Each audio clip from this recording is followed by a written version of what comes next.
Bienvenidos a la novena Masterclass de la Escuela de Posgrado. Mi nombre es Ana Lucía Urruela y yo soy parte del equipo de posgrado. Soy la encargada de la coordinación de los distintos proyectos e iniciativas que estamos haciendo, por lo que los invito a que nos sigan a nuestras redes sociales de Instagram, Facebook, Twitter y prontamente LinkedIn, ya que aquí estaríamos anunciando nuestros nuevos proyectos. Aprovecho también a invitarlos a que revisen nuestro programa académico y los cursos libres que estamos abriendo en este cuarto trimestre. Cualquier duda o inquietud nos pueden escribir a posgrado@ufm.edu o a cualquier red social. Bueno, ya entrando en materia, les doy la bienvenida a la masterclass titulada la unidad en la multidisciplinaridad, relación entre la política y sus fines. Y para ello contamos con el enorme honor de la participación de la expositora Paola Romero. A muchos los va a agarrar por sorpresa cuando escuchen su trayectoria académica y profesional y ver lo joven que ella es. Paola tiene una licenciatura en Artes Liberales de la Universidad Metropolitana, un MA y un MPhil en Filosofía en la King's College London y un doctorado en Filosofía Política de la London School of Economics and Political Science. Ha impartido una serie de conferencias y ha escrito diversas publicaciones centrándose en la filosofía del filósofo Kant. Actualmente es asistente de investigación en la Universidad de Friburgo. Por otro lado, tenemos a Clinton López como moderador.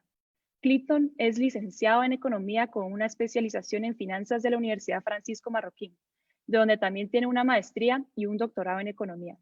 Aparte, tiene una maestría en Filosofía de la Universidad Rafael Landívar. Así que tengo el gusto de estar acompañada por dos doctores. Clinton estará presentando las preguntas y comentarios por parte del público, así que los invitamos a que por favor escriban en nuestro muro cualquier pregunta, comentario que puedan tener. Y pues sin más que decir, les cedo la cámara, el micrófono y el espacio a Paola. Bienvenida. Muchísimas gracias, Ana. Quiero cerciorarme que me escuchan bien. Espero que sí.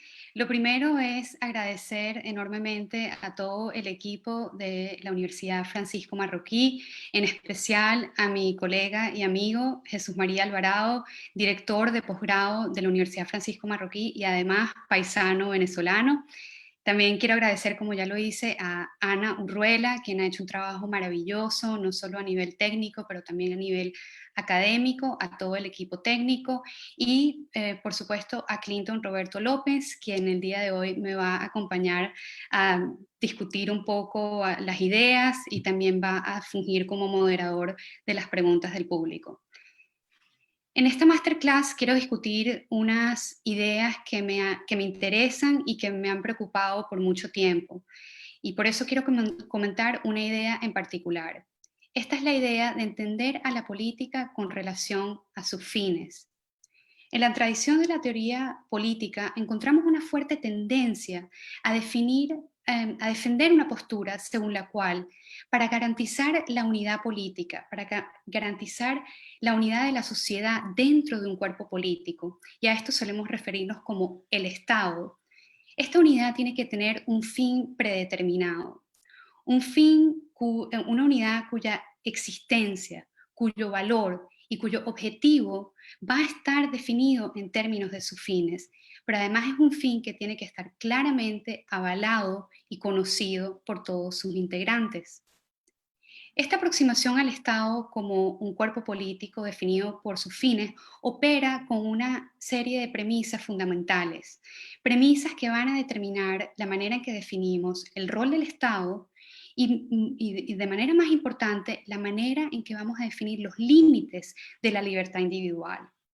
El punto es, ¿qué podemos hacer como individuos? ¿Y cuáles son los límites del poder de interferencia del Estado?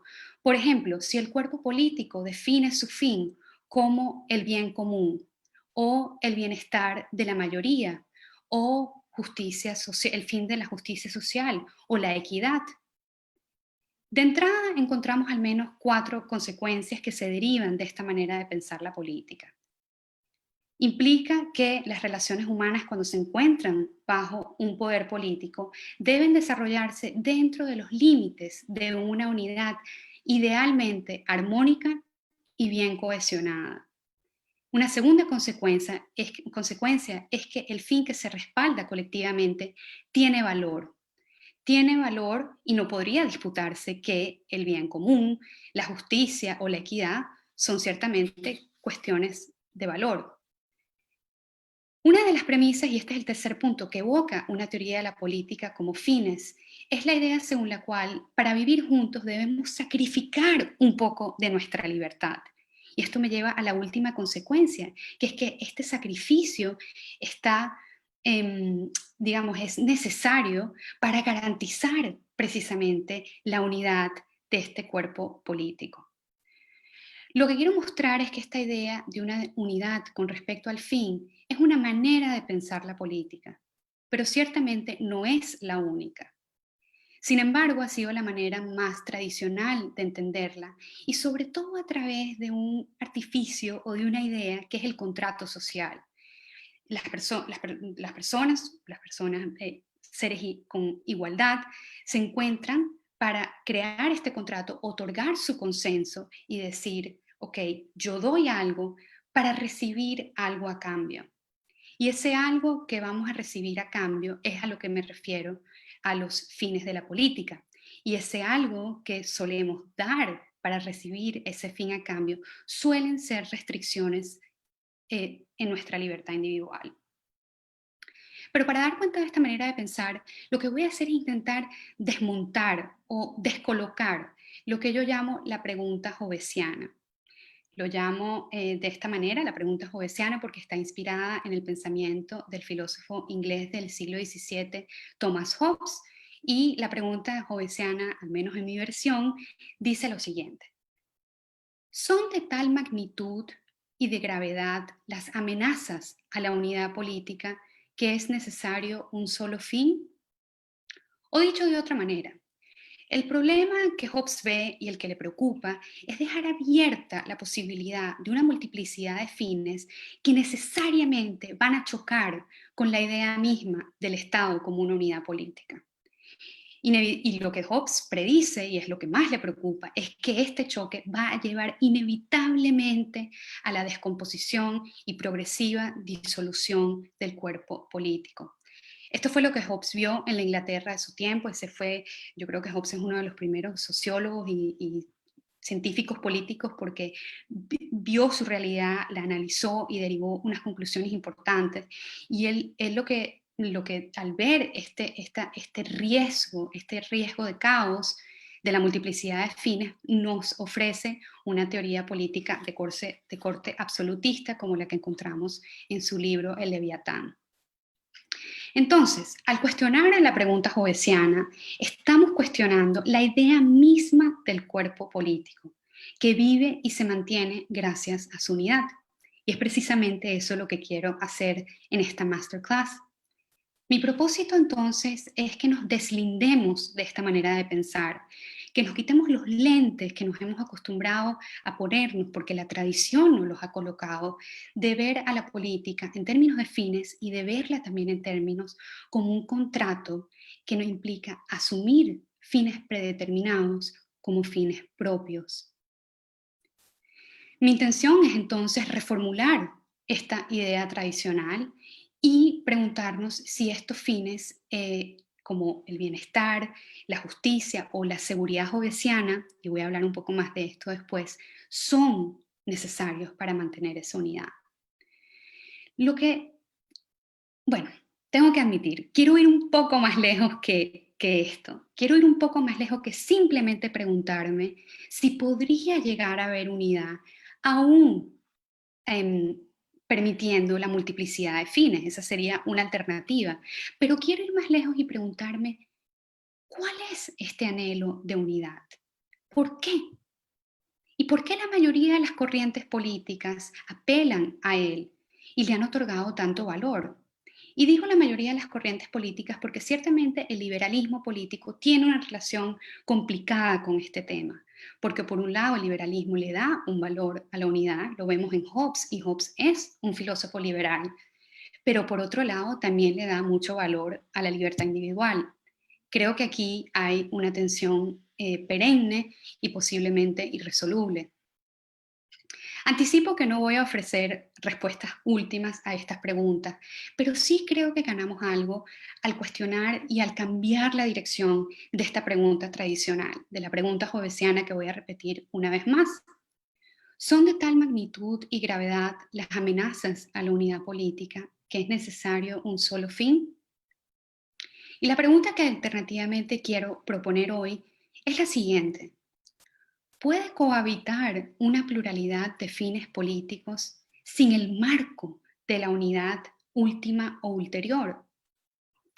Esta charla voy a proceder de la siguiente manera. Primero, presentaré diferentes formas en que la idea de los fines políticos se han teorizado en la tradición que nos compete, para así en una segunda parte concentrarme en Hobbes y en el fin de la seguridad y cómo Hobbes nos convence de la centralidad de este fin último. Aquí voy a empezar a hacer un pequeño inciso estético para ilustrar cómo para Hobbes fue muy, muy importante la portada de su libro. Él quería ilustrar la idea del cuerpo político y vamos a ver la imagen que utilizó. De hecho, ya la conocen porque es la imagen del afiche de esta masterclass. El tercer punto, hablaré de los aspectos más prácticos o digamos de las consecuencias de entender la política en términos de sus fines.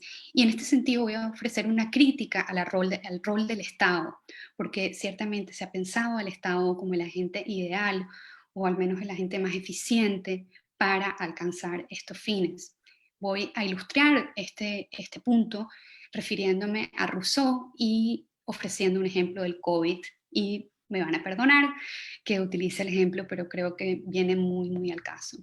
Y finalmente voy a cerrar esta discusión adoptando la perspectiva de lo que pienso defender hoy, y es la perspectiva de la pluralidad de los fines. Y la pregunta, ¿qué pasa si dejamos atrás este anhelo de unidad?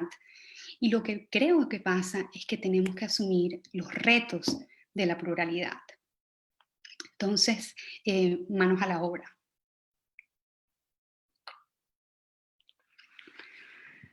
La idea de la política en términos de sus fines suele entender a la sociedad como una esfera de acuerdos comunes, como una esfera en la que entramos para resolver nuestras diferencias y para desarrollar una comunidad cuyo sentido y cuyo valor va a estar definido por el fin que avalamos colectivamente. Aspectos de esta corriente o de esta manera de pensar la encontramos muy claramente en Aristóteles, para quien la esfera política es la esfera ideal para desarrollar lo que él llama la vida buena o para desarrollarnos como agentes morales. Y ciertamente Aristóteles hereda de Platón esta idea de la relación de la política con el bien, y para Aristóteles el bien común es precisamente la vida buena o la vida moral. Otro ejemplo que encontramos en la tradición es el caso de Cicerón. Para Cicerón fue muy importante distinguir grupos, ya sean alianzas o asociaciones, de lo que es propiamente la asociación política, la res pública, y lo que hace a la cosa pública es precisamente la idea del bien común. Y voy a citar a Cicerón. Dice, la república no es cualquier asamblea de la multitud, sino una asamblea unida en el acuerdo común sobre lo que es el bien. Como podemos ver, los fines políticos han sido teorizados en diferentes términos, como una visión del bien común. Por supuesto, la pregunta que siempre queda un poco en el aire es cómo alcanzar el bien común, y voy a hablar de esto un poco más tarde. Los fines también han sido teorizados en términos de valores, y generalmente estos valores son inconmensurables. Si, por ejemplo, definimos el fin de la comunidad como la justicia o la equidad, y hay un grupo de la sociedad que piensa que debe ser otro valor, por ejemplo, la libertad, no podemos simplemente intercambiarlos, porque al ser inconmensurables, cuando hay un cambio de valor, hay también necesariamente una pérdida valorativa. Y finalmente, otra manera menos tradicional de entender los fines podría ser a través de la idea de la suma voluntaria de fines particulares. Esta última alternativa suena al liberalismo político por su énfasis en lo particular sobre lo colectivo, y por la idea según la cual podemos sumar visiones discretas y diversas del bien común, o visiones discretas y diversas del bien, pero podemos llegar a una suma armónica al final. Creo que esta alternativa es muy interesante y me gustaría discutirla un poco más. El caso de Hobbes es bastante especial y por eso quiero detenerme un poco en su teoría política. Para Hobbes el fin de la política no puede ser otro que el de la seguridad. Y la seguridad hobbesiana puede ser entendida en dos sentidos. Primero, en un sentido literal, y cuando Hobbes dice seguridad, se refiere a la seguridad de la vida, a la seguridad física, a no tener amenazas de posibles amenazas en las que podamos perder la vida. Y por otro lado, esta seguridad física para Hobbes es condición de cualquier otro fin posible. Y en esto Hobbes es claramente un liberal. Hobbes dice, no importa si hay visiones distintas del bien, tú tienes la tuya, yo tengo la mía, con tal que primero, como condición necesaria, garanticemos la seguridad del colectivo. Dicho sencillamente, si hay riesgo de muerte, todos los fines están en riesgo. Es importante resaltar que Hobbes está operando desde un marco de extremos teóricos. Para Hobbes o nos encontramos en una situación de guerra o yo prefiero llamarla de caos, porque la idea de estar en una situación de guerra da la idea que estamos en una situación de pum pum o de una situación de armas y de violencia. Y no tiene que ser necesariamente así. Por ejemplo, el caso de Venezuela. Venezuela está en una situación quizás no de guerra explícita, pero sí está en una situación de caos, una situación en la que claramente ha habido una descomposición y yo diría que casi una disolución total, o casi no, porque voy a decir eso, una disolución total de su cuerpo político. Entonces para Hobbes está o la guerra o la paz. No hay nada en el medio. Estos son los dos momentos teóricos en los que Hobbes está trabajando. Y es interesante notar que en la reflexión de la teoría política desde el siglo XVII, si tomamos a Hobbes como punto de partida para las teorías del Estado moderno, y ciertamente hay antecedentes en Bodino, la tradición ha permanecido, el péndulo de la tradición ha permanecido dentro de estos dos extremos, o paz o guerra. Por supuesto, la pregunta de los fines viene claramente al caso, porque la pregunta es, ¿qué hay que hacer para garantizar la paz? ¿Y qué hay que hacer para evitar la guerra? Y para garantizar la paz, Hobbes piensa que debemos erigir un Estado, él llama a este Estado un cuerpo político artificial, una persona artificial, cuyo fin último es la seguridad. Para ser justos con Hobbes, es importante recordar que para él la seguridad, como dije, es una condición de todo lo demás. Y por eso, para él, si no hay seguridad, no hay ni libertad ni libertades. Está ese famoso pasaje del capítulo 13 del Leviatán, donde Hobbes nos quiere persuadir de esta lógica de pensamiento. Y repito, la lógica de pensamiento aquí es la política, para garantizar el fin, la unidad política, necesariamente tiene que haber un fin.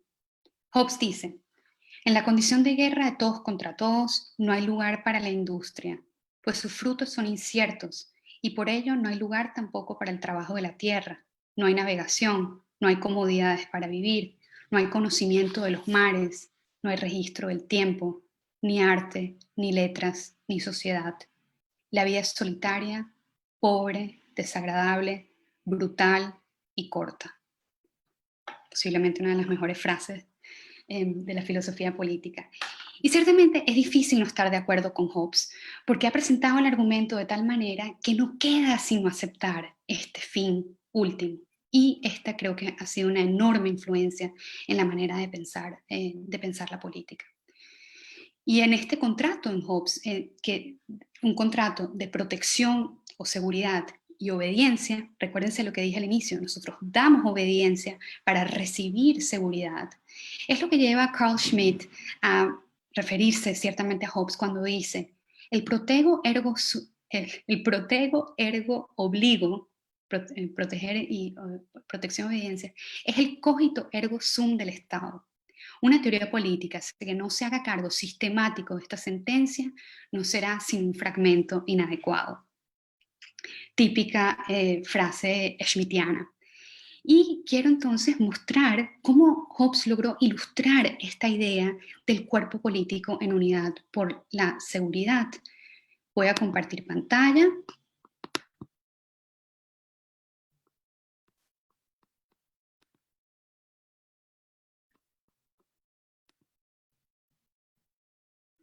Aquí podemos ver, y me interesó mucho colocar las dos imágenes porque son la que tienen a mano, depende de dónde estén, la que no tiene el fondo blanco fue la primera edición de TAN y luego la segunda.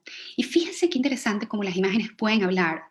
En la primera versión vemos las caras de las personas, todos los ciudadanos e individuos que componen el cuerpo del soberano. El soberano es el que tiene la corona, y fíjense que podemos distinguir su cara. Tienen identidad, tienen cierta identidad. Mientras que la segunda versión, y esto por supuesto tiene interesantes consecuencias teóricas, porque en la segunda versión ya no vemos las caras. Fíjense que los ciudadanos están al revés y todos viendo hacia arriba. La idea de obediencia a la cabeza, obediencia a la jerarquía. Y bueno, aquí hay también cosas interesantes con respecto al absolutismo de Hobbes, pero lo que quiero resaltar es que para Hobbes es importante mostrar la idea de unidad llevada a su extremo total, al punto que el cuerpo del soberano es el cuerpo político, está unido por sus integrantes. Y simplemente quería mostrar que esta tradición visual está presente también en la idea de la iglesia como el cuerpo de Cristo, la iglesia hecha de los fieles. Y también en una tradición oriental vemos también aquí esta idea del camello compuesto. Esto era es una idea muy tradicional en el arte persa, sobre todo del siglo XVI, donde vemos a todos los integrantes, y esta es una idea mística de la visión de Dios. Me devuelvo y continúo. Es inevitable que al definir la política en términos de fines, la pregunta por el rol del Estado tiene una posición central. El Estado, por naturaleza, supuestamente es el mejor y más eficiente agente para procurar que podamos alcanzar los fines de la sociedad y de la política. Esta relación entre política, Estado y fines a mí me preocupa. Y me preocupa porque me hace preguntarme en qué medida minorías dentro de un Estado pueden tener la fuerza de influencia para revertir, para cambiar el curso de estos fines predeterminados, si estamos dentro de un contrato social. Y la pregunta por el rol del Estado la observamos muy claramente en el caso de Rousseau. Para Rousseau, la idea del fin está determinada en la idea del bien común y qué desea la voluntad general. Su teoría de la voluntad general está diseñada precisamente para desear una sola cosa, una versión del bien común. Y la pregunta es, bueno, ¿qué pasa cuando no estamos de acuerdo? Y Rousseau apela a una analogía con la medicina y nos dice, mientras los doctores creen que las úlceras pueden ser tratadas de manera separada en el cuerpo del enfermo, uno no debe pensar que el cuerpo político se mantiene sano tratando sus úlceras una a una. La política se debe encargar de purificar la totalidad de la sangre que produce todas esas úlceras. Un texto, una frase fascinante de sus textos en economía política. Este proceso de transformación del todo para el bien de todos está para Rousseau en manos del Estado. Estoy de acuerdo que el caso de Rousseau es extremo, al igual que el de Hobbes, y no nos sorprende que ambos están dispuestos a pagar el costo de una teoría política de corte autoritario o de corte absolutista. Pero sin irnos muy lejos, para darnos cuenta que pensar la política de esta manera tiene consecuencias prácticas, que puede exigir el costo de libertades, pensemos en el COVID. De cara a la urgencia, a la actual pandemia y sobre todo durante los primeros meses del virus, hubo, cuando existía el riesgo del colapso total de los sistemas de salud, hubo una suerte de aceptación tácita y debo resaltar que no universalmente aceptada, que dada la urgencia del reto que teníamos enfrente, los estados debían defender ese valor inconmensurable que es la vida humana. De repente, por supuesto, la pandemia presenta un cambio, cualquiera sea el fin de cualquier estado moderno, de repente el fin de, llamémoslo, salvaguardar la vida humana, no importa su condición o edad, se convirtió central y hubo un sacrificio de otras políticas públicas y de otros fines y de otras agendas para garantizar este fin central. Por supuesto, la pandemia es una situación excepcional que está fuera de nuestro control, pero creo que es una manera muy ilustrativa de ver el tema que estamos discutiendo y cómo se le puede otorgar, cuando se le otorga valor a los fines, se le otorga también un rol prominente al Estado. Quiero hacer un pequeño resumen de lo que hemos logrado hasta ahora.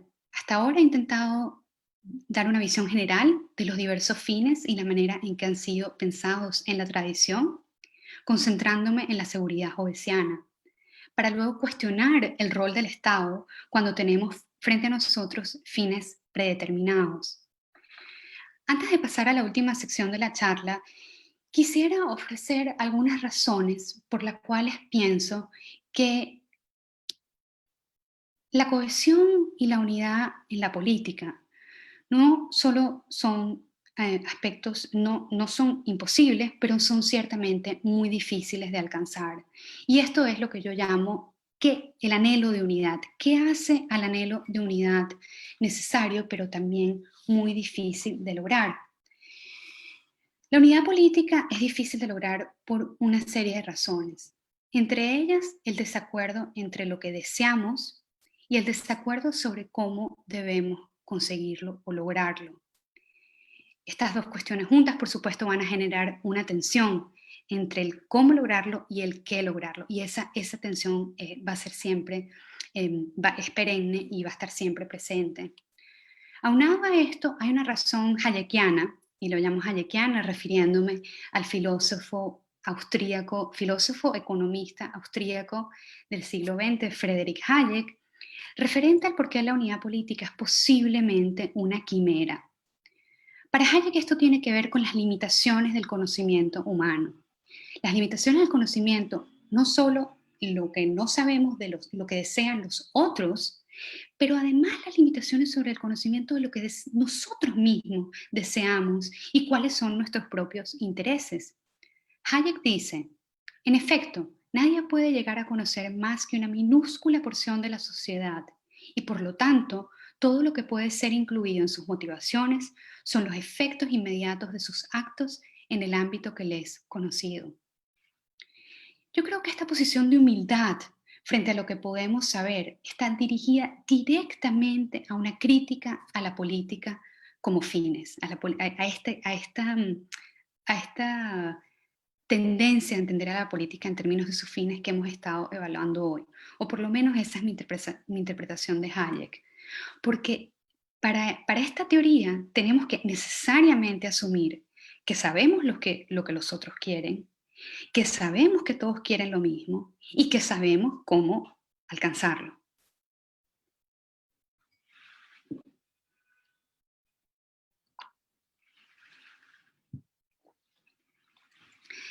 Quiero finalizar esta charla con una reflexión que me permita mostrar que asumir la pluralidad de fines en la política y si es posible dejar atrás el anhelo de unidad, trae como consecuencia una serie de retos implícitos. El costo de la multiplicidad no es gratis. Y estos retos son interesantes y me gustaría discutirlos con ustedes.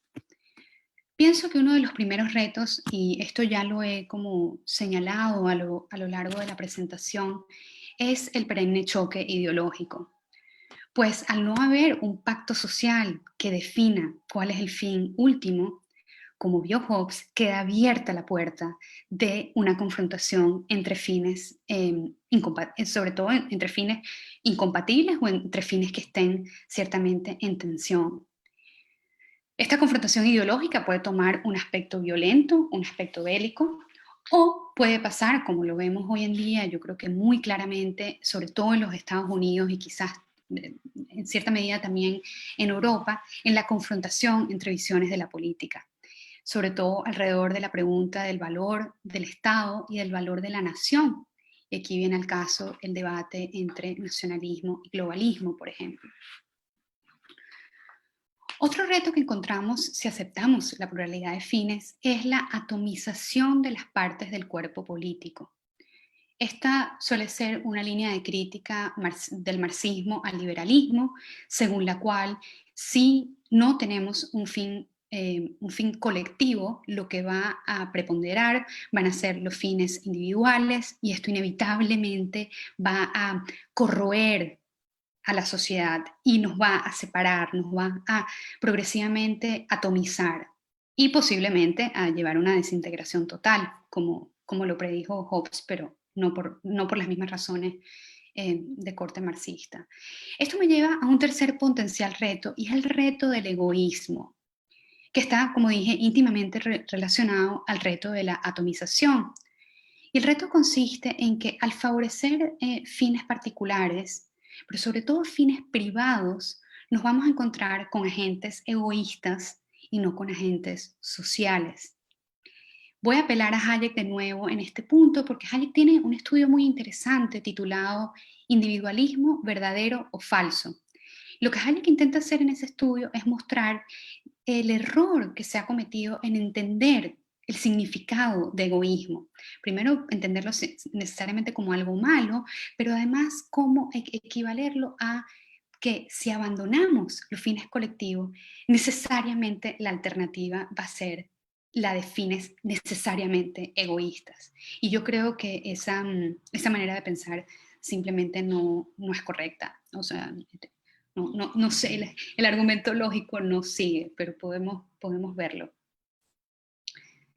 Finalmente, hay un reto que en lo personal me interesa mucho y lo más interesante es que Hobbes ya lo vio en el siglo XVII y lo vemos hoy de manera muy palpable en los debates de la corrección política, en los debates de los espacios seguros y de lo que llaman la cancel culture o la cultura de la censura. Y esto tiene que ver con el reto de la pluralidad, no solo de los fines, sino de la pluralidad terminológica. Es decir, permitir que las palabras tengan diversos significados y que todos estos significados puedan cohabitar sin que haya un agente central o un grupo de presión que defina los términos que se pueden decir y que no se pueden decir. Yo creo que la censura de ciertos términos hoy en día tienen que ver con un interés de colocar ciertos fines a nivel globales, porque lo interesante hoy en día, y esto Hobbes sí no lo pudo ver, es que ahora compartimos fines a nivel global, por ejemplo, el fin de reducir el calentamiento global, entonces, claro, ya no está limitado a la nación y tenemos que todos compartir un vocabulario similar. Para Hobbes esto era una preocupación muy grande porque él entendió muy claramente que el que define qué es lo justo y qué es lo injusto, qué es lo bueno y qué es lo malo, tiene que ser el soberano. El soberano tiene que ser el agente de estabilidad terminológica. Y creo que permitir la desestabilidad terminológica es un reto interesante y algo que creo que estamos perdiendo. Un resultado posible de mi argumentación es que pareciera desembocar en una suerte de disyuntiva entre dos opciones incompatibles. O bien pagamos el costo de la unidad, como lo he llamado en esta presentación, o bien pagamos el precio del riesgo de la pluralidad. En ambos casos existe un costo en términos de libertad que se paga. Para seguir con la analogía, este costo se paga ya sea a nivel colectivo o a nivel individual. Y para concluir, he intentado en esta masterclass presentarles algunas reflexiones. Primero, mostrar la presencia de una corriente, una fuerte corriente en la filosofía política, que define la política en términos de sus fines.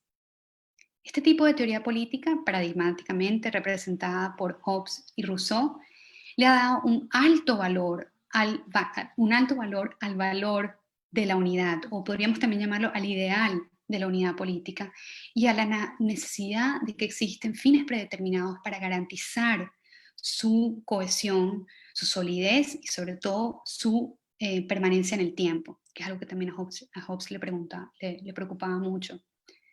En una segunda instancia, he intentado cuestionar este anhelo por la unidad a través de una crítica del rol del Estado o la tendencia al rol intervencionista del Estado cuando, cuando definimos al Estado en términos definimos al cuerpo político en términos de sus fines. Finalmente, espero haber mostrado a través de los diversos retos que vienen con la aceptación de la pluralidad de los fines, que un cuerpo político o una sociedad que acepte la multiplicidad de los deseos, de los intereses y de los anhelos humanos va inevitablemente a tener una unidad política muy frágil, lo cual nos plantea, por supuesto, como ciudadanos retos, no solo retos, pero también enormes responsabilidades, porque vamos a, como lo planteé en los diferentes retos, el perenne choque ideológico, el choque de valores, las diferencias terminológicas, todas estas cosas van a ser sobre todo de nuestros intercambios como ciudadanos, relaciones mucho más complejas y por supuesto hay una cierta fragilidad. Podríamos hablar del rol de las instituciones y el rol de las leyes, que es algo que no he conversado en esta charla, pero ciertamente está son posibles respuestas a estos retos, a la pluralidad. A pesar de que he sido muy crítica del anhelo, creo que no podemos deshacernos de él del todo. Por eso he querido explorar alternativas para entender cómo, descolocando la idea del fin, ciertamente podemos irnos separando de la idea de la unidad. Porque el problema con la idea de la unidad es que para entender a la política desde este punto de vista, debemos estar conscientes siempre de cuál es la razón última que nos une, cuál es ese fin que le da significado a nuestras relaciones y a nuestros intercambios colectivos. Y yo creo que este es un peso innecesario para la sociedad. Y para cerrar, una última idea. Considero que el valor de la pluralidad en la vida política es un precio que vale la pena pagar. Muchísimas gracias.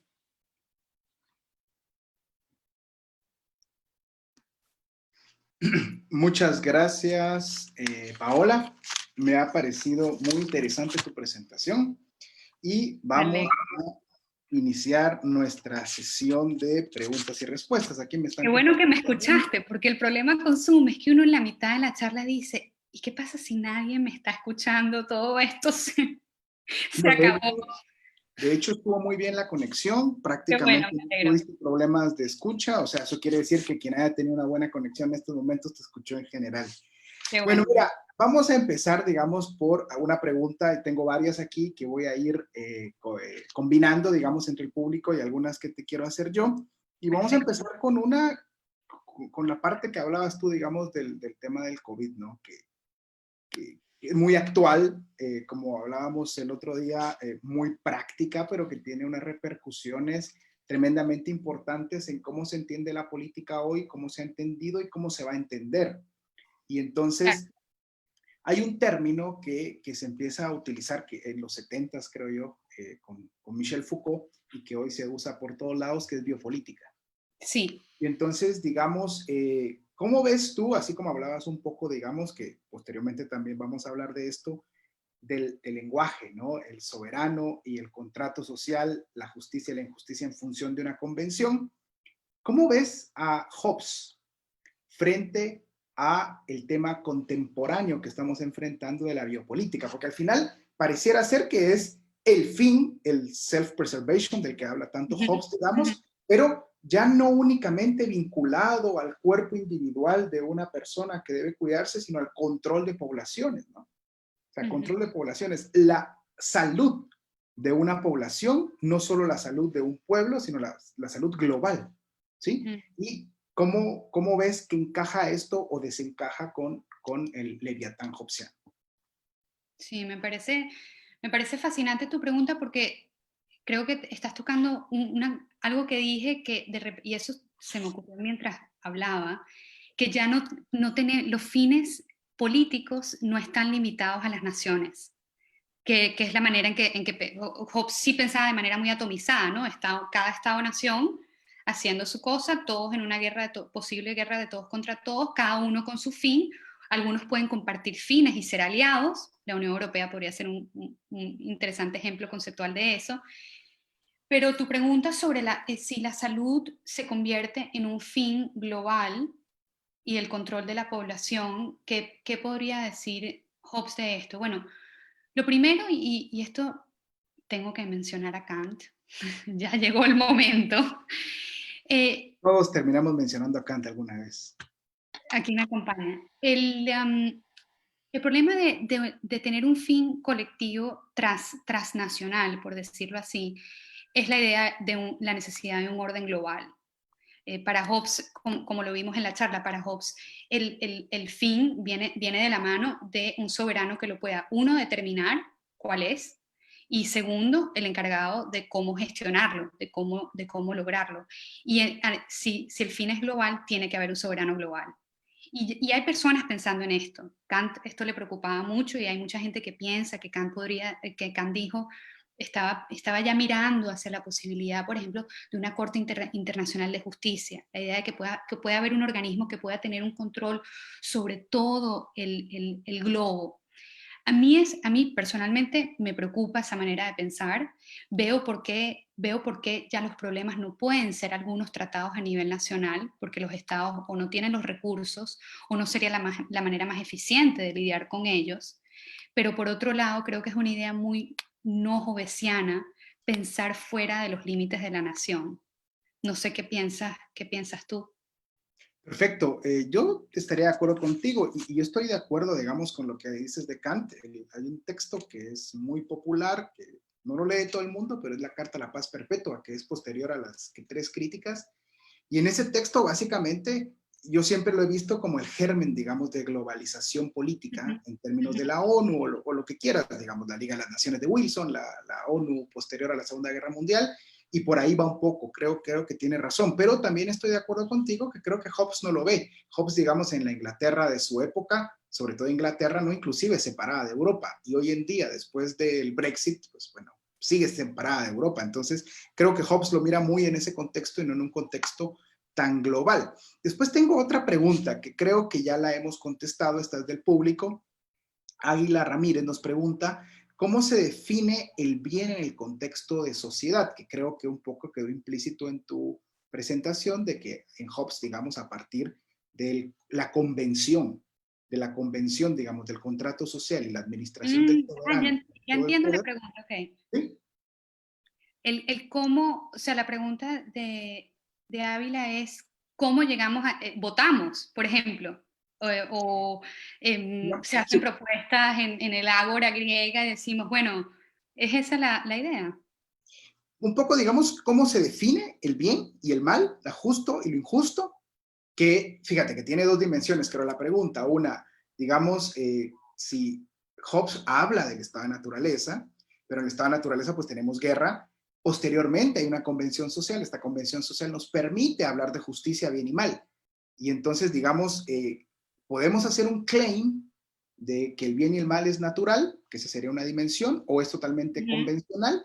Y segundo, una parte más práctica, ¿no? El soberano puede simplemente media vez constituido como soberano decidirlo o tiene que tener algún referéndum.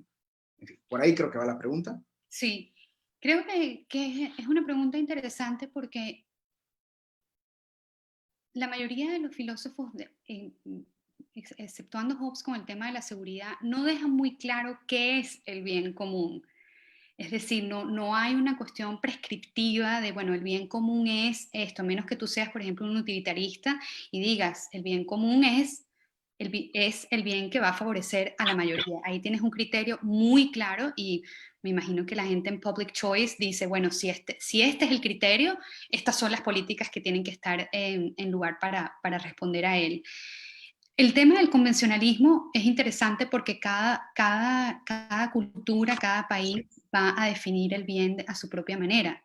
Uno lo ve, por ejemplo, ahorita en los Estados Unidos, yo creo que hay precisamente un debate sobre cuál es el fin del Estado. O sea, está abierto de nuevo porque previamente podríamos decir que la Bill of Rights y su constitución, ahí está. ¿Cuál es el fin de los Estados Unidos? Esta lista. Salvaguardar estas, o sea, esencialmente yo lo traduciría como salvaguardar estas libertades. Y de repente eso está en cuestionamiento. Por eso es que es un momento tan interesante, cuando las sociedades de repente cambian y apelan a una posibilidad de cambio de estas cosas que suelen ser más bien estáticas. Mencionaste el caso de Brexit. Yo creo que Brexit está planteando la pregunta por el fin del Estado y está diciendo, bueno, vamos a permitir, ese plebiscito está preguntando, vamos a permitir preguntarnos qué queremos ser, cómo queremos hacer nuestras leyes, quién queremos que las haga y dónde, en Bruselas o en Inglaterra. Entonces, no podría dar una pregunta exacta porque es una pregunta muy compleja, ¿no? ¿Cómo se define el bien en el contexto de la sociedad? Pero creo que esto tiene que ver mucho con aspectos culturales, con aspectos históricos. Por supuesto, los filósofos simplemente piensan de manera teórica y escogen su favorito. En el caso de Hobbes, que sea la seguridad, y como tú bien decías, en verdad es la preservación de la vida, la self-preservation, es la preservación de la vida, es porque él estaba viviendo en un momento donde ese era el fin que estaba en riesgo. Claro. Pero quizás antes no. Sí. Y ciertamente después de él, con la guerra civil y con las guerras de religiones entre los católicos y los protestantes, otro era el problema. Perfecto. Sí, tengo que se tendría que responder, creo que tiene mucho de contextual. Perfecto, y eso me lleva a otra pregunta, digamos, el contexto cultural y la tensión, digamos, entre lo universal y lo plural. Hay varias preguntas que giran alrededor de, uno, cómo se puede definir la pluralidad y cómo la pluralidad, si se puede entender la pluralidad en términos de categorías universales. Fíjate que es un poco abstracta la pregunta y yo quiero concretarla, si es que es concreción esto que voy a decir, con el tema de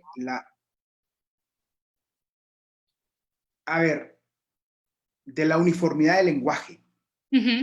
Sí, porque mira, citaste a Hayek un par de veces y pues Hayek tiene unos textos muy interesantes que uno los puede interpretar de muchas formas, que son los de Derecho, Legislación y Libertad, el famoso Cosmos y Taxis, ¿no? Y en Cosmos y Taxis él habla de dos órdenes, Cosmos y Taxis. Cosmos y Taxis, ¿sí? Uno es, el cosmos es un orden que emerge como consecuencia no intencionada y no diseñada de la interacción entre los individuos. Y el ejemplo más importante, que en mi opinión lo toma de Menger, es el lenguaje, ¿sí? Y entonces el lenguaje, pues, y si tú te pones a ver, ¿no? La época en que lo escribe, también empieza a estar de moda en Europa continental, digamos, las famosas lecciones de gramatología de Saussure, que no sé si lo pronuncie bien, y posteriormente toda la noción del estructuralismo y posteriormente el postestructuralismo, ¿no? El psicoanálisis lacaniano, donde se habla claramente... Ya el estructuralismo me cuesta, el postestructuralismo ahí sí que, mira, me perdiste. Bueno, perdona, pero digamos que lo voy a poner claramente, digamos, en una terminología lacaniana, si quieres, ¿no? Que ellos hablan, digamos, del poder del significante, y también Derrida y todas estas personas posmodernas, digamos, que se denominan posmodernas, ¿no? Y entonces hablan, y en un sentido muy similar a Hayek, uno, que el lenguaje no lo puedes controlar, no lo puedes diseñar, sino que el lenguaje de alguna u otra manera, digamos, está vivo, enraizado en la gente, en su vida cotidiana, y que va reflejando de alguna u otra forma la significación que tiene sobre el mundo que lo rodea, y a la vez es el horizonte de todo significado. Y que las palabras, lo que tú decías muy claramente, ¿no? De que pueden tener más de un significado, estas corrientes las definen básicamente como que las palabras son significantes que no tienen una significación esencialista de ninguna forma, ¿sí? Sino que están en un contexto de diferencias entre ellas. Y entonces el ejemplo famoso, digamos, que pone Saussure y que lo utilizan algunos psicoanalistas en España en los 50s y los 60s es, bueno, que tiene el caballo de caballo o el horse de horse, cuando realmente ves que los diferentes lenguajes pueden significar el mismo objeto de diferente forma. Entonces, la pregunta es, digamos, culturalmente significamos el bien y el mal, culturalmente significamos las palabras, obviamente, probablemente eso es lo que deriva la tensión entre lo global y lo particular o las culturas particulares, y qué espacio queda entonces, digamos, para el Leviatán hobbesiano en este contexto que está tan profundamente atravesado por las diferencias culturales.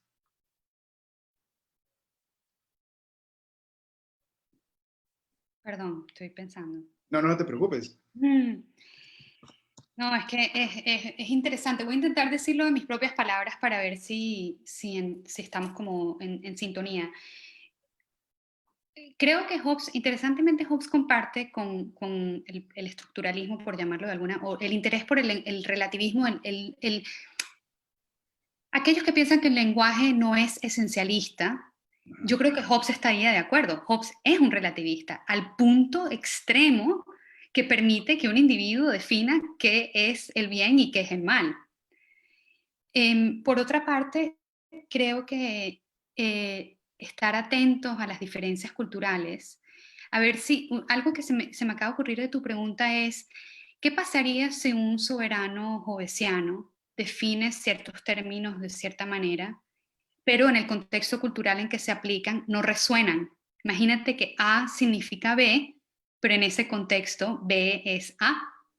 Y eso podría suceder, y de cierta manera creo que el tema de la corrección política tiene mucho de esto. Uno se encuentra diciendo ciertas palabras que porque no son, no llevan una definición tradicional, las decimos, pero en verdad no sabemos qué estamos diciendo.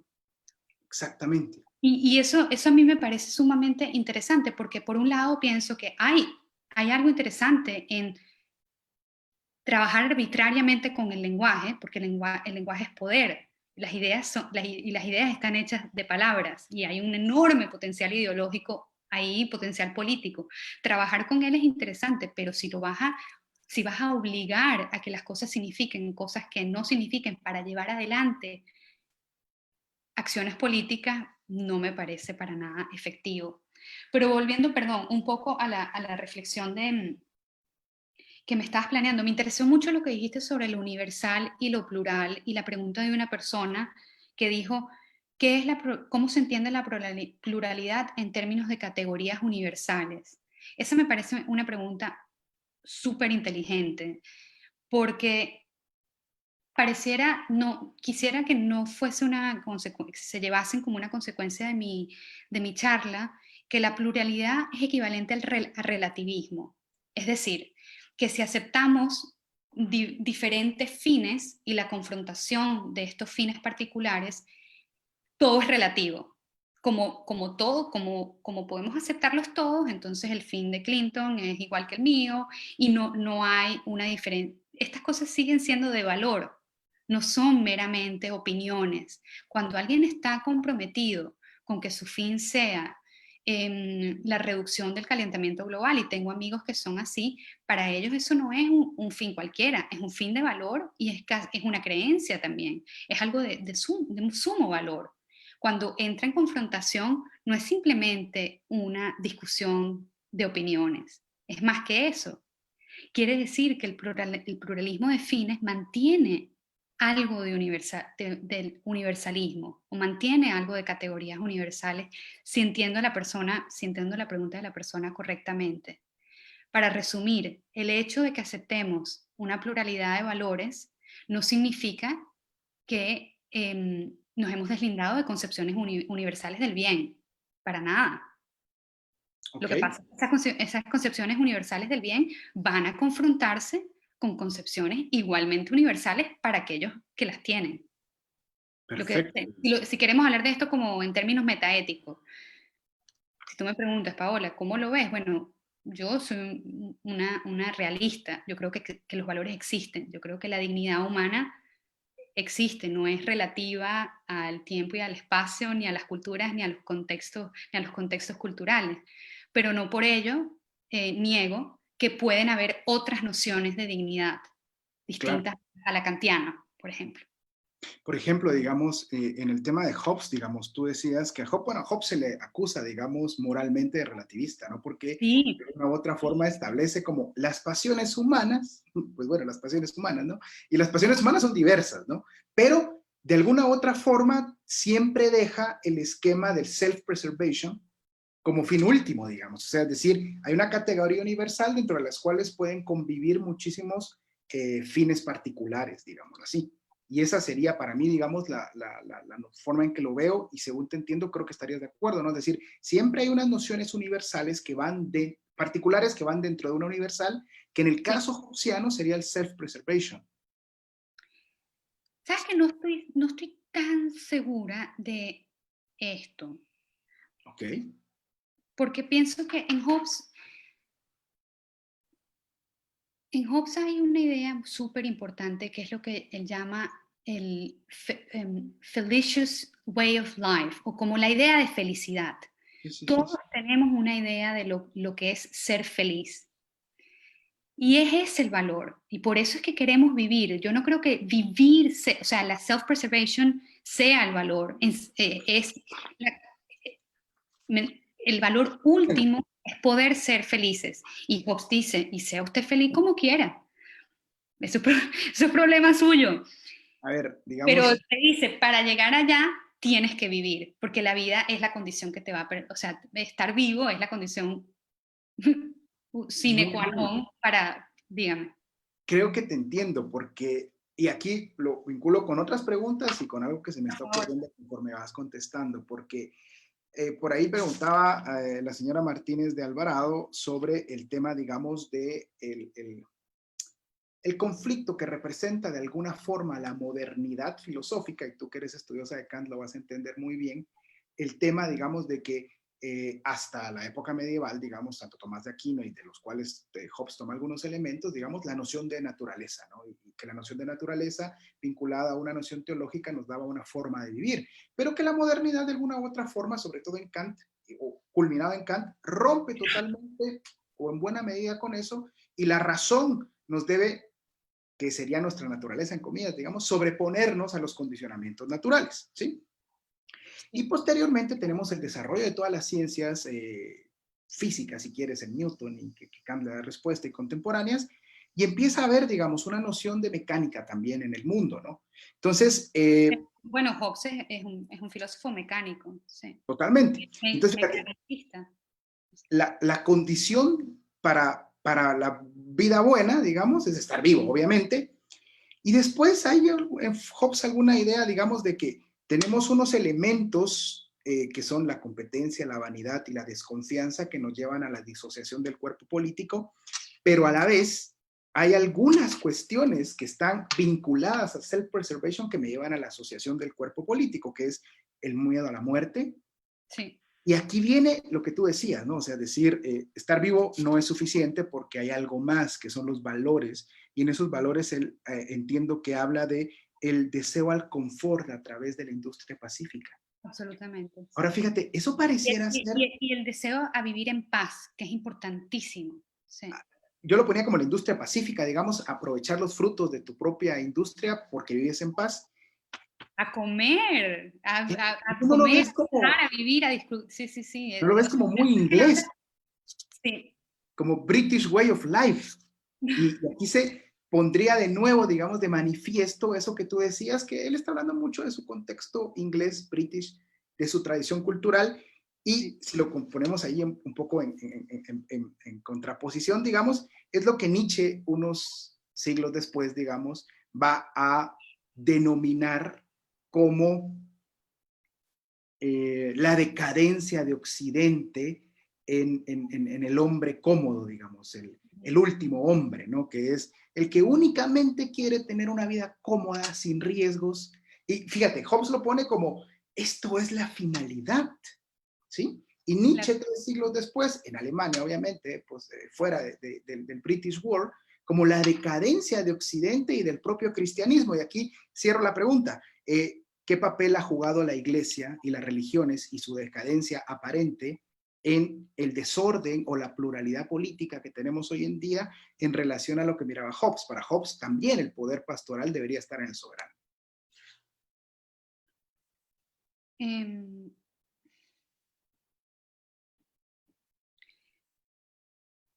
Yo no creo que pueda responder esta pregunta.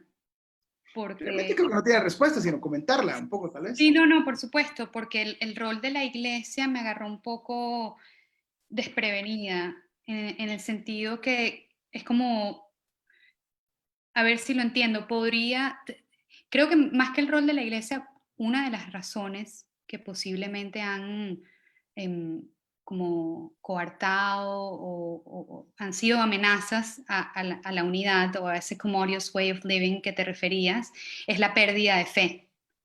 La idea de que nos hemos vuelto agentes sin fe, y la fe y las religiones estables, las religiones conocidas, son paradigmáticamente una fuente de unidad teológica, por supuesto, pero también fíjate que estas concepciones políticas están emulando concepciones teológicas. Tú ya mencionabas a Santo Tomás, la idea del cuerpo político viene de la idea del cuerpo de la iglesia, y yo lo mencioné un poco en la imagen que mencioné. Y muchas de las características es tener un fin común. En todos los que somos partes del cuerpo político nos conocemos como hermanos, como iguales. Hay una idea de igualdad dentro de los límites del cuerpo. Y creo que la idea de una vida sin riesgo, esa idea de vivir en una vida de cierta seguridad, que es probablemente lo que muchas personas, la mayoría de las personas en este mundo quieren, y por eso el virus nos ha confrontado sobre todo con la idea de la mortalidad. Es muy difícil tenerla sin tener una visión ulterior del bien. Esta es una dificultad, y digo a nivel personal, con el liberalismo en general, y con la relación entre el liberalismo y la religión. Yo pienso que mis amigos que son laicos y ateos, a veces me pregunto cómo hacen para vivir una vida sin una visión ulterior del bien que esté trascendente. Pero no sé si eso... Sí, por ahí va, y un poco, digamos, obviamente Hobbes le otorga un papel importante a la iglesia, a la religión, pero a la vez también de alguna u otra forma, digamos, al establecer la justicia y el bien como convención social y las pasiones y los placeres humanos como unas finalidades particulares, no hay una tendencia en Hobbes a un cierto materialismo que hoy se manifiesta más brutalmente. Sí, ciertamente. No veo necesariamente algo negativo en eso. Y esto se conecta un poco con la crítica al egoísmo en el liberalismo, ¿no? Que cuando hablamos de fines particulares y cuando hablamos de fines individuales, suelen ser entendidos necesariamente o en términos materiales. Mira, yo quiero mi casita, mi carro, tú sabes, la piscina inflable, tranqui, no me molestes, Estado, por favor. O también en términos de que cualquiera que sea ese fin, por ser particular e individual, le dice no al colectivo. Bien, podrías tener una piscina inflable y ser el vecino más generoso y más smithiano, en el sentido de Adam Smith, con todas las pasiones de benevolencia y empatía necesarias para compartir. Por eso creo que si logré transmitir algo en la charla, me interesaría resaltar precisamente eso, que la pluralidad de fines no debería atentar. La pluralidad de fines no significa que vamos a necesariamente abandonar la posibilidad de tener fines colectivos. La diferencia es que esos fines colectivos pueden emerger de manera natural del intercambio de relaciones humanas, de acuerdos voluntarios. pero no un fin predeterminado que todos, al cual todos debemos otorgar un poquito de nuestra libertad para conseguirlo. Esa era la idea, ahora que lo pienso. Perfecto. Mira, tengo aquí una pregunta de Larry Tadino. Te lo voy a leer literalmente. Con respecto a esos fines y a la vida como objeto central de la política, dice. Posteriormente dice, en su opinión, la tuya, ¿cuál es la tensión actual entre la política y lo político? Yo honestamente no lo tengo tan clara, la pregunta y la respuesta menos.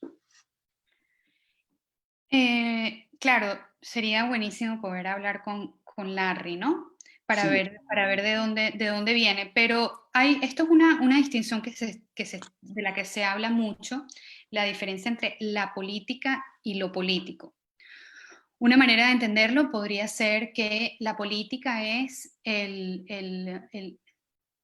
policy, el savoir-faire, lo gubernamental, los burócratas, las estampillas, los impuestos. La política es eso, todo eso que están dando, y nosotros contratamos a esta gente, le damos nuestro voto, se encargan cada 4 años y la maquinaria está dando. La política son esos intercambios, la diplomacia, etc. Lo político, que debo decirte, Larry, que a mí la idea de lo político me causó un poco como, no sé, me parece un poco así como raro, como terrorífico, como si es una cosa que está ahí, que se llama lo político y uno no sabe qué es. Pero si intentamos teorizarlo, podríamos decir que lo político, pienso por ejemplo en Strauss, son los problemas tradicionales de la filosofía política. Lo político es la pregunta por los conceptos y los problemas propios de una reflexión política. Por ejemplo, el rol del Estado, los límites de la libertad, el origen de las leyes.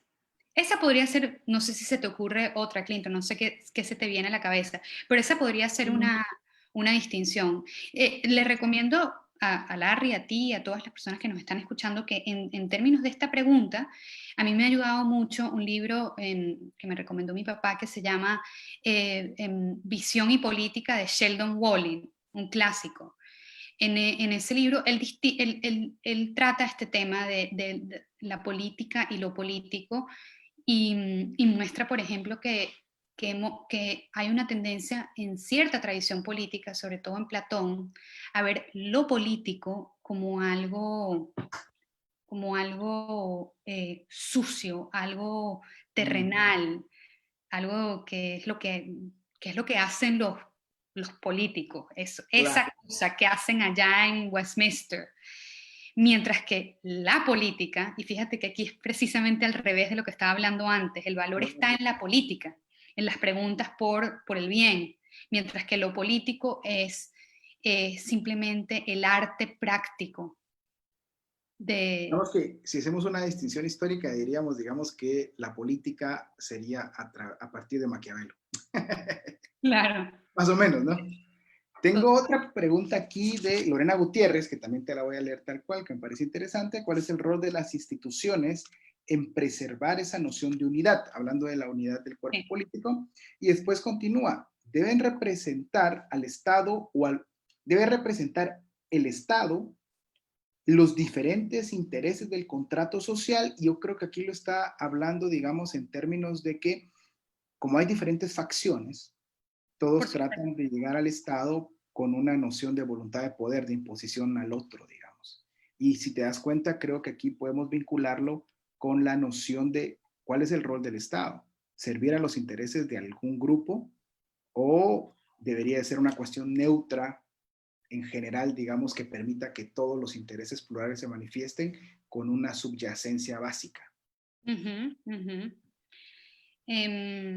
Lorena Gutiérrez es una amiga mexicana y nosotros hemos discutido esto por mucho tiempo, precisamente porque ambas tenemos una gran preocupación sobre la fragilidad de la institucionalidad de nuestros países, tanto de México como de Venezuela. Y creo que a la pregunta, es el rol de las instituciones preservar la unidad, y puede representarse todas las fracciones. Creo que esto tiene mucho que ver con, por ejemplo, los sistemas políticos que tenemos. si tú tienes un sistema de democracia parlamentaria, como vemos en la mayoría de los sistemas europeos, y no un sistema tan presidencialista como algunos de nuestros sistemas, puede garantizarse la presencia de todos estos intereses, porque lo que hay es, idealmente, un balance, un ver cómo podemos que no haya una fracción que tome todo el poder frente, no necesariamente una mayoría frente a una minoría, puede ser al revés, puede ser una minoría frente a una mayoría parlamentaria, esas cosas pasan. A veces lo vemos, por ejemplo, en el caso, creo que lo hablaba contigo, Clinton, ayer el caso del gobierno español, lo difícil que fue formar gobierno, y bueno, y además qué tipo de gobierno. Fíjate, en España, en Italia ahorita tenemos a dos enemigos tradicionales intentando gobernar.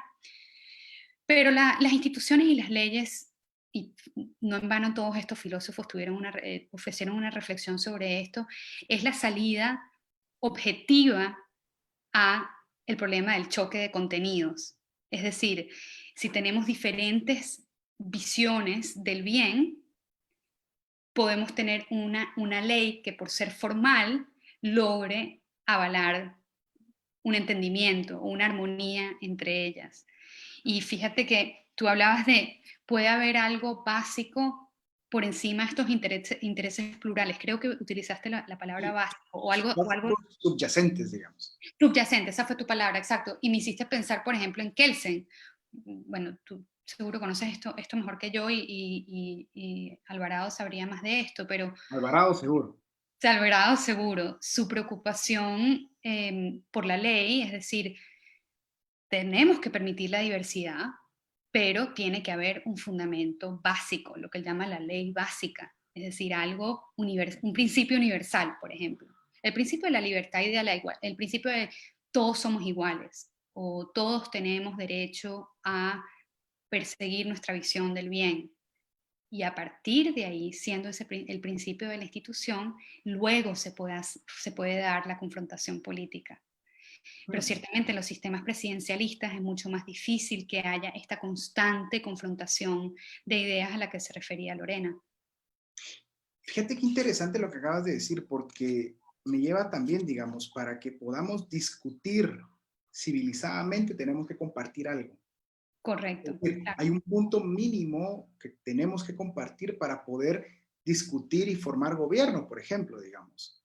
Claro. Interesante, lo cual quiere decir de que eventualmente, digamos, en España, a pesar de todo, pues hay algún nivel mínimo en el que comparten todos, digamos, y todos, incluidos a los de oposición, para poder seguir, digamos, en ese mecanismo. Aunque pienso que cada vez, sobre todo en este momento, parecieran haber cada vez menos puntos de encuentro. La gente habla de populismo, de extremismo, y la extrema derecha. Uno nunca oye hablar de la extrema, siempre la derecha es súper extrema. Bueno, en fin. Pero ciertamente hoy en día hay una gran confrontación y menos puntos de encuentro. Lo cual, por supuesto, uno como filósofo político, es interesante hacerse estas preguntas. ¿Por qué hemos perdido los puntos, los puntos comunes? ¿Y cuáles eran? ¿Qué pasó? Culturalmente, ¿qué tuvo que haber pasado para que dejáramos de tener un mínimo entendimiento entre nosotros? Claro. Y está pasando, y globalmente. Globalmente. Sí.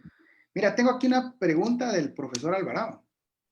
Y dice Paola, ¿qué piensas de la lectura de Schmitt, que no es Adam Smith, sino Schmitt, que tú sabes, sobre Hobbes? Ay, el profesor Alvarado se refiere a Carl Schmitt, que lo mencioné en mi charla, pero no dije quién.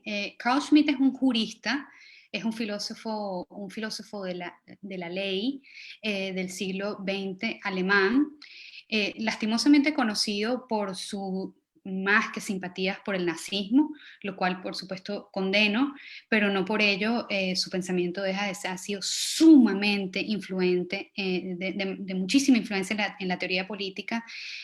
Su libro, aquí está, su libro El concepto de lo político, hablando de la pregunta del señor Claro. Larry sobre la política y lo político. Y Schmitt es aquel que Schmitt definía la política como la relación entre el amigo y el enemigo. Schmitt dice, si usted está en duda de quién gobierna, y esta es una pregunta muy interesante porque el que gobierna no necesariamente es el que está en el poder, pueden gobernar otros intereses o otras personas. Si usted está en duda de quién gobierna, pregúntese quién define al amigo y al enemigo.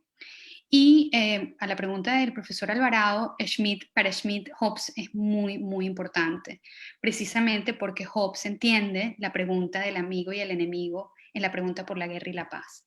O sea, Hobbes marca una división clara entre cuáles son los medios para la paz y cuál es la manera de evitar la guerra, con una propuesta de poder absoluto. Hobbes dice, si hay ruptura dentro del el poder, por ejemplo, un sistema parlamentario, vas a tener guerra, inevitablemente, porque estás permitiendo que haya confrontación. El poder tiene que ser absoluto. Y a Schmitt esto le interesa, bueno, ya podrán imaginarse por qué le interesa y a dónde lo lleva y lo aplica en la teoría nazi. Pero a la pregunta del profesor Alvarado, no me gusta la lectura de Schmitt de Hobbes. Creo que hace de Schmitt un pensador absolutista. Pienso que pierde, no comprende las profundas premisas liberales del pensamiento de Hobbes. Creo que lo utiliza de una manera muy, exactamente, es utilitaria. Claro. Hace uso arbitrario de él para sus intereses, tanto ideológicos como teóricos, no solamente ideológicos, pero también para puntos teóricos. Mira, aquí tengo una pregunta de Diego Aguilar, que entiendo viene de Honduras, ¿no? Y creo que la pregunta se puede parafrasear para toda Latinoamérica, ¿no? Y creo que va muy adecuado, digamos, a lo que habla de la fracción del poder, digamos. Aquí mencionan, digamos, el fenómeno del narcotráfico, y creo que es un fenómeno, digamos, que en Latinoamérica en los últimos 10 años ha sido un crecimiento impresionante. Claro que tiene años de estar, pero el poder que aparentemente ha tomado, esto podría ser, digamos, un elemento institucional de confrontación, ¿no? Y creo que ha venido a fragmentar, digamos, más los poderes en Latinoamérica y esto está afectando la institucionalidad. Y él lo concreta muy particularmente al caso de pospandemia. ¿Qué peligros institucionales ves al caso pospandemia, dado la frágil institucionalidad latinoamericana de toda la vida, si quieres, con este fenómeno que actualmente tiene un poder importante, digamos, y que no parece haber una unidad, digamos, clara desde Estados Unidos hacia abajo frente al tema, ¿no? Sino que cada vez, por ejemplo, vas a Estados Unidos, ¿no? Y puedes ahora, en Nueva York, ¿no? Vas por todos lados y puedes comprar, ya no solo está, ¿cómo es que le llaman? No es desregularizada, sino descriminalizada. Sí, o la legalización. Fíjate que en Nueva York, la última vez que estuve, que fue hace relativamente poco antes de la pandemia, y me sorprendió porque trato de ir cada vez que pueda. Y entonces, cuando pregunto, porque empecé a ver por un montón de lados que estaban estas tiendas de CBD y marihuana. Sí, Y sí. entonces les pregunto, miren, pero legalizaron en Nueva York y me decían claramente, no, no está legalizada, sino está descriminalizado cierto nivel de consumo. Y Claro. entonces, obviamente, las leyes federales norteamericanas, esa es una división, digamos, del poder en Estados Unidos, porque las leyes federales siguen criminalizándola en todo el país, pero las leyes estatales te permiten cierto nivel de convivencia con ciertas drogas. Y entonces, bueno, no puedes pagar con tarjeta de crédito, no puedes pagar con tarjeta de débito, pero puedes pagarlo con cash y te podemos vender únicamente cantidades por debajo de tal monto. Sí.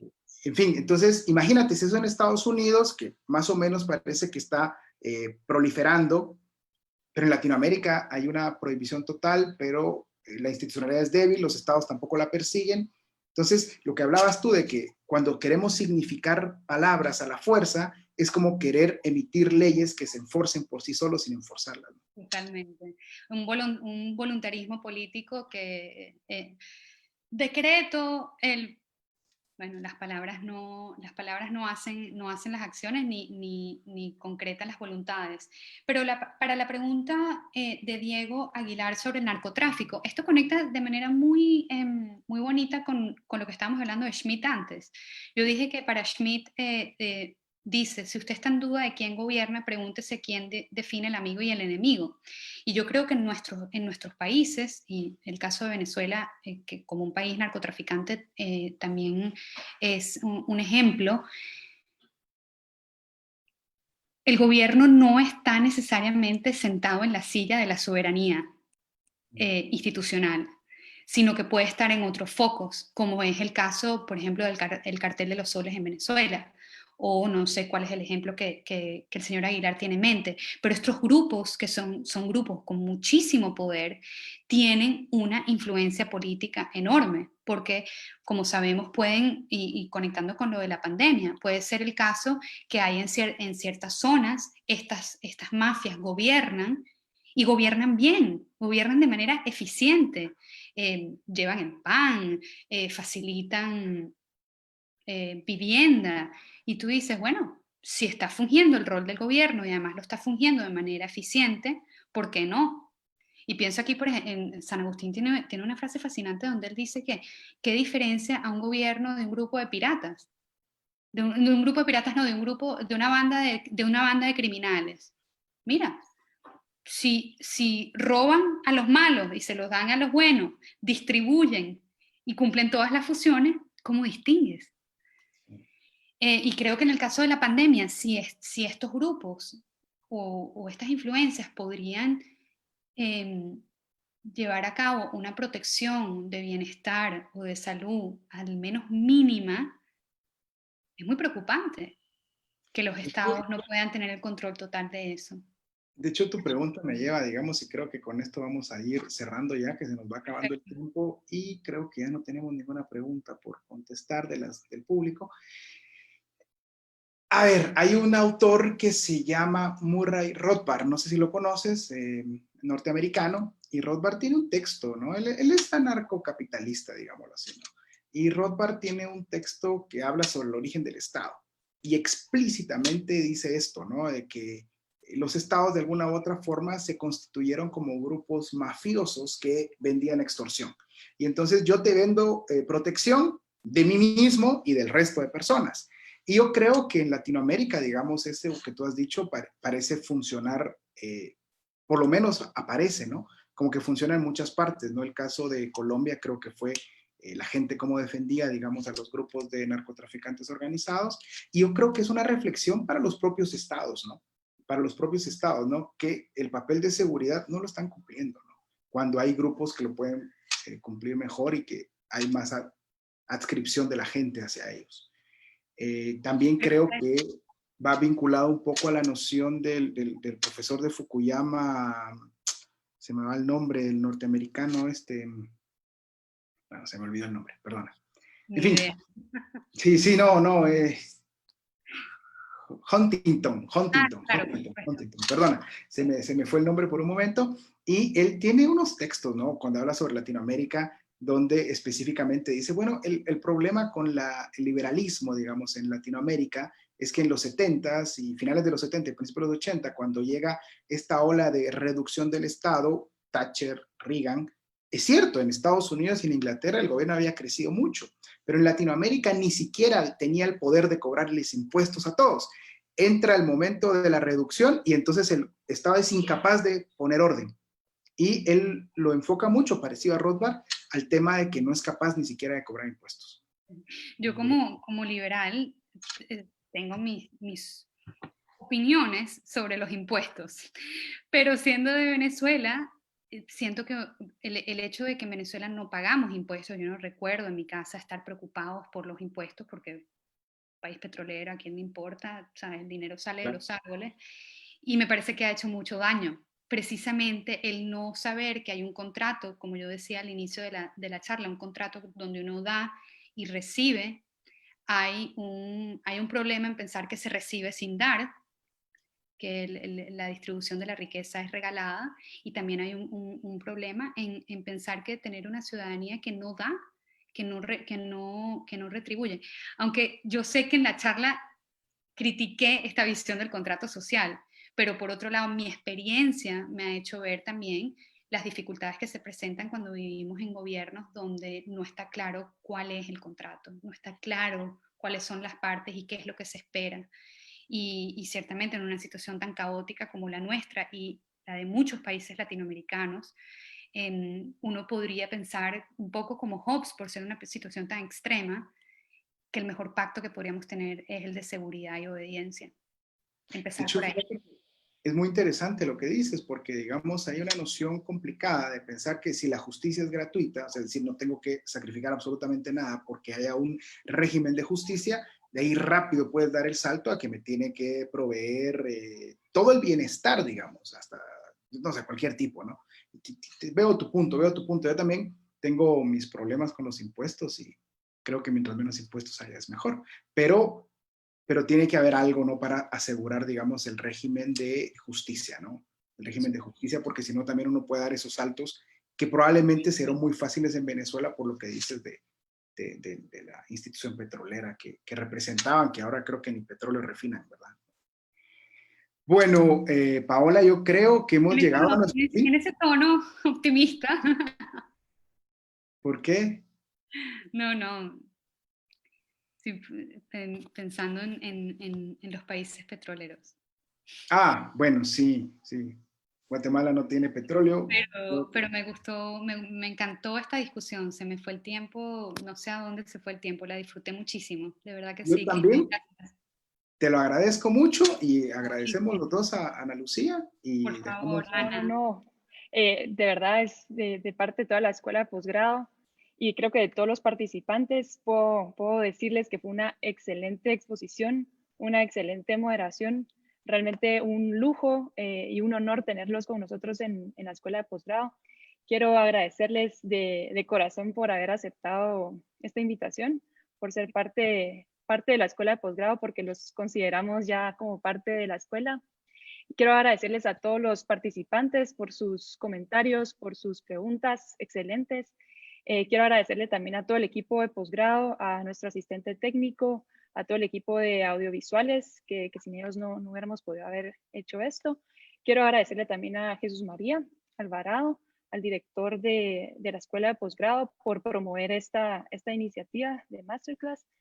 Y pues por último, invitarlos a todos a que nos sigan en nuestras redes sociales para que estén atentos a nuestras actividades y proyectos. Muchísimas gracias. Gracias a todos.